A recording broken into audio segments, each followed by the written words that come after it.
তার জন্য আমি বলি যে বয়স্ক মানুষদের জন্য পুনর্জন চলা সবথেকে ভালো, বা পুনর্জনে আসাটা ভালো, কারণ এর টাইম লাগুক কিন্তু ওষুধে কাজ হয়েছে। এখানে এসে তো এই 1.5 মাস ওষুধ নিয়ে গেছি, আর 1.5 মাস ওষুধ নিয়ে যাচ্ছি। পেশেন্টের আগের চেয়ে যে কাঁদরানিটা মানে উঠতে পারছিল না বিছানা থেকে, কিছুটা হলেও ইমপ্রুভ হয়েছে। মা অনেকটাই আগের থেকে অনেকটাই সুস্থ বোধ করে, আর এমনি বলছে যে না ওষুধটা খেয়ে অনেক কাজে হয়েছে, সুস্থও আছি এটা মনে করে, আর সেই কারণে আমরা ফের এখন ওষুধ নিতে এসেছি। তো এইখানে ওষুধ খাবার পরে এখন সেই জায়গা থেকে অনেকটাই ভালো আছে আর কি। আমি আবার এখানে ওষুধ দিতে এসেছি, ডক্টরের সঙ্গে দেখা করতে এসেছি। আমরা আশাবাদী যে এখানে এসেছি হয়তো ভালো একটা রেজাল্ট পাবো। তো এখানে এসে এখন ওনার যথেষ্ট ইমপ্রুভমেন্ট হয়েছে, এখন বডি থেকে উইকনেসগুলো অনেকটা চলে গেছে, খাওয়া দাওয়া, হাঁটা, চলাফেরা সব কিছুই ঠিক আছে, সব কিছুই করতে পারেন। হিমোগ্লোবিন ওটা ঠিক আছে 10.9, কেমোথেরাপি চলছে, তাই বলে এই আয়ুর্বেদিক ওষুধটা খাওয়া যাবে না এমন কোনো বিষয় না। আমার পেশেন্টকে আমি দেখাশোনা করে ভালোই আছে আমার পেশেন্ট।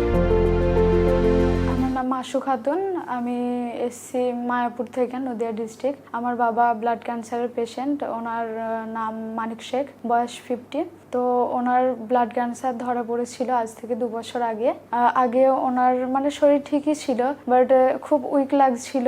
উনি যেহেতু কাজ করে, ওখানে আমাদের গ্রামে কাজ করে, তো সাইকেল চালিয়ে ওনাকে যাতায়াত করতে হয়। সেক্ষেত্রে যখন উনি সাইকেল চালাতে যান তো ওনার খুব মানে থাকানটা একটু বেশি আসে, খুব উইক লাগে বডি। তারপরে মাঝে মাঝে মাড়ি দিয়ে ব্লিডিং হতে থাকে, এইসব সিমটম দেখা দিচ্ছিল। তো শরীরটা অনেক উইক লাগছিল। সেক্ষেত্রে আমরা গ্রামে চিকিৎসা করছিলাম আর কি, টেস্ট করছিলাম গ্রামের ডাক্তার দিয়ে। তো ওনারা বললো যে প্লেটলেট কম আছে এরম। তো আমরা বললাম যে কি হয়েছে, কি ব্যাপার? তো বললো এখানে হবে না গো, আরও জায়গায় কিছু টেস্ট করেন। তো আমাদের ওখানে মায়াপুরে স্কন মন্দিরে ভক্তদের ওখানে একটা হসপিটাল আছে, তো আমরা সেখানে টেস্ট করেছিলাম। তো ওখান থেকে বলেছিল যে এত প্লেটলেট ডাউন, তখন মানে প্লেটলেট ছিল 10,000, যেখানে 1.5 লাখ থাকার দরকার সেখানে আছে 10,000। তারপরে যেটা হিমোগ্লোবিন ছিল ওটা ছিল 8 এরম ছিল, 5 এরম ছিল। তো এত লো ছিল, ওরা দেখেই বলে দিয়েছে, আর কোনো টেস্ট করেনি, সিবিসি টেস্টের মাধ্যমে ওরা বলেছে যে এটা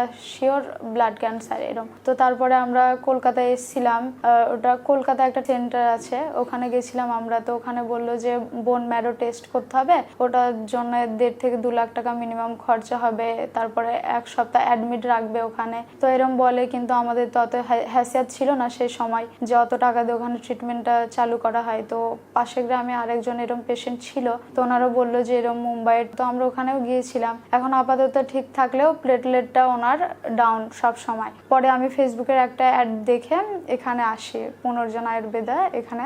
তো এখানে এসে এখন ওনার যথেষ্ট ইমপ্রুভমেন্ট হয়েছে, এখন বডি থেকে উইকনেসগুলো অনেকটা চলে গেছে, উনি এখন কাজ করতে পারে, নিজের কাজ নিজেই করতে পারে এরম।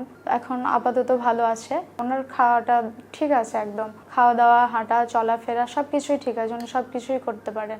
রিপোর্ট তো এখন ওনার যেহেতু ওইখানের কেমোথেরাপিটা চলছে, সেক্ষেত্রে হয়তো সেই কারণে হয়তো একটু কম এসছে, কিন্তু হিমোগ্লোবিন ওটা ঠিক আছে 10.9, মানে 11-র কাছাকাছি ঠিকই আছে ওটা মোটামুটি। তারপর প্লেটলেটটা একটু কম আছে। এখন কোনো সাইড এফেক্ট হবে না যে কেমোথেরাপি চলছে তাই বলে এই আয়ুর্বেদিক ওষুধটা খাওয়া যাবে না এমন কোনো বিষয় না, দুটো একসাথে চালানো যাবে, এর কোনো সাইড এফেক্ট হয় না। আমি নিজে এখন 3-4 মাস ধরে ইউজ করছি, আমি বুঝতে পারছি। আমার পেশেন্টকে আমি দেখাশোনা করে ভালোই আছে আমার পেশেন্ট।